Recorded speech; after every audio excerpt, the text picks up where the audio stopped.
On the whole, for a program to be useful, it needs to get at least some information from the user. With this data, the program can take actions that are relevant to the user, instead of generic actions like printing "Hello World." Data can be provided to a computer in a bunch of different ways. For example, on a website, you might input data by entering text into text fields or clicking links. If you're using a mobile application, maybe you'll click on buttons or select preferences from a drop-down menu. In a command line program, you might provide additional data by passing strings as parameters to the program, or you could have the program ask you for data interactively. All these various platforms, programs, and apps process data differently.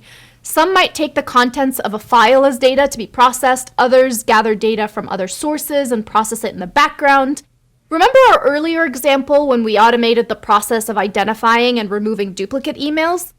There, the data provided to the program was the list of emails, which would usually be given in a file that lists the emails one per line.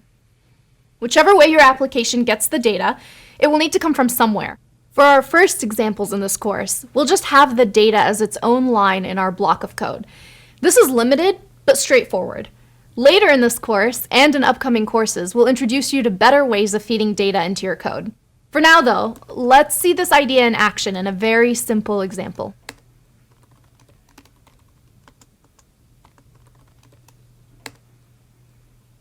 By having the name separate from the call to the print function, we're making the line of code that calls the print function generic, while still personalizing the greeting. If we then wanted to say hello to a different person, we only need to change the name, but the call to the print function will remain the same. Pretty simple, right? Next up, we'll learn a few other easy things that you can get Python to do for you.